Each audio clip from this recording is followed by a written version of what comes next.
Money FM 89.3. Best of breakfast. The Bigger Picture, only on Money FM 89.3. Good morning. Welcome to The Bigger Picture with me, Audrey Siek. And today we turn to innovation in luxury, specifically jewelry. Now, for most of us, it's usually a special purchase, maybe to mark a milestone or occasion.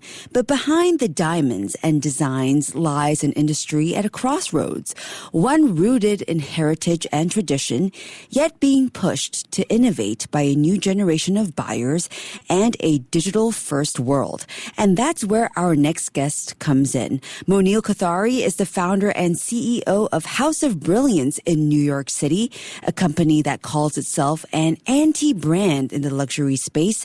He's taken his family's 3-generation jewelry legacy and reimagined it for today, blending heritage with bold choices and a very different take on what fine jewelry should represent.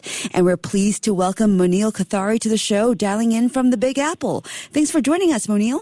And thanks for having us. It's great to have you. So let's start with the big picture, as this segment is called. What does innovation mean to you in the world of luxury and fine jewelry, and why is it so critical today? I think for me, it comes down to getting what customers want to them as soon as possible and where possible. Today's customer is so multi-channel.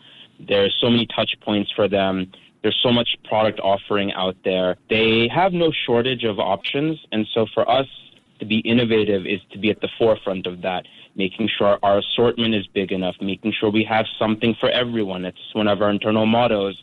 And making sure we're everywhere where the customer is and delivering to the customer when and where they please. We ship domestically 2 days. We ship international. For me, innovation means being at the center of the customer's world. Yeah.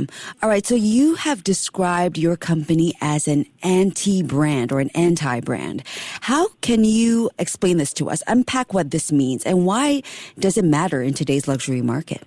You know, I think today's modern brand narrative as it relates to merchandising is all about curation. It's all about capsule collections and hero products. And I think that works in other categories. But jewelry is such a considered purchase. You know, it's emotional. It means something to you. It's not a supplement, right? Yeah. There's no functionality. It's the emotional, attachment. And I think by following modern brand direction and only having 20 items or 100 items on your site, you're never going to do justice to your customer. My job is to give them everything that they need. And I think that's why we're the anti-brand. We have thousands of items. We have no hero items. We have everything from $100 items that sell day in, day out, up to our high-end collection that includes South Sea pearl earrings. And I think that's why I believe we're the anti-brand, because no one else is doing that. They're just focusing on curation, and we're just focusing on giving the customer what they want. And it matters.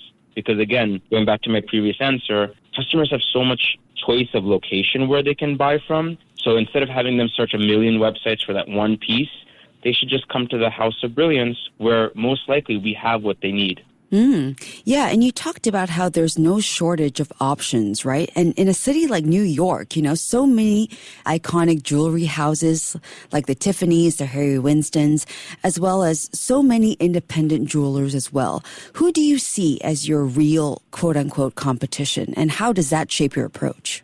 You know, I'll start off by saying Tiffany's and Harry Winston and even the independent jewelers, not really my competition. I think what those houses have built out is tremendous, and I'll never even think about trying to compete with them. I think my competition are the people who just want to sell jewelry without a brand. They're just selling stuff that they're making at low cost, not giving the customer experience, not giving them quality, and just competing on price. And these people, or not people, these companies give customers a bad experience. And I think they are our competitors, and I know we can do better, and we do better. And those are the companies I get worried about at the end of the day for the end customer. Yeah. All right. So you talked about experience there, and the jewelry industry has traditionally been built on an in-store kind of face-to-face relationship. Like you said, it's a meaningful purchase for a lot of people.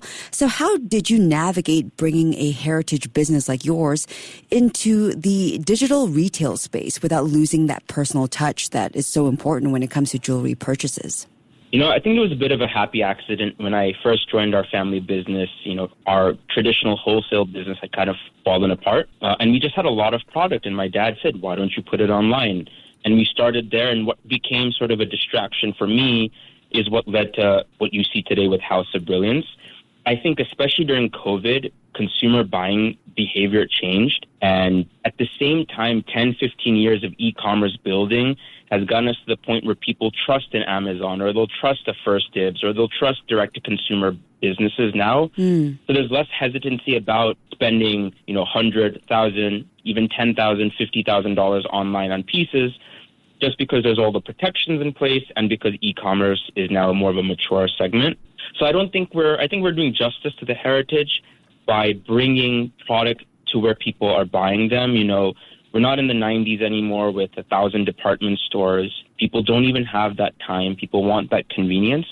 So I think by bringing that merchandising to where the customers are, which is online, I do think we're honoring that heritage. Yeah. So how do you see younger luxury buyers, especially those shopping online, reshaping expectations for the industry?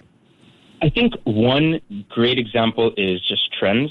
What we've noticed in the past couple of years is styles that were trending in the 80s, 90s, your mother's jewelry, your grandmother's jewelry, has started becoming popular again, and it's being driven by that younger luxury audience. So the example that is not jewelry is men wearing high-waisted pants, right? I'm not sure if you've seen, but now in New York City, you're seeing every young guy wearing a high-waisted pant with a cool shirt.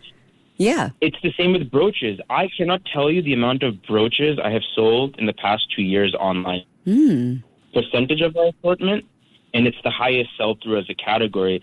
It's because the younger audience loves that nostalgia. So they do set the direction for merchandising at times because they're so quick to, lean into the culture and bring back movements from the past. Yeah. All right. So for other family-run brands possibly listening in today, what's your advice for honoring tradition while staying innovative and future-focused as well? My dad and uncle are not going to like my response, but, tradition is important, and I think it's important to lean on the experience of previous generations, but I don't think you should ever stop being innovative and future-focused. You're going to ruffle feathers. You should be okay with that.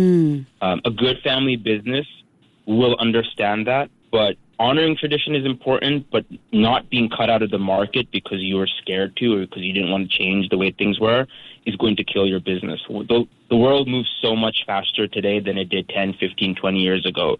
And if you really care for your family history and legacy, you'll do what it takes to keep your company on top, which means sometimes eschewing those traditions and focusing on how to cater to today's modern customer. Yeah, onwards and upwards, blending heritage, innovation, and that bold anti-brand spirit. This was a fascinating glimpse into how the jewelry world is evolving in the digital age.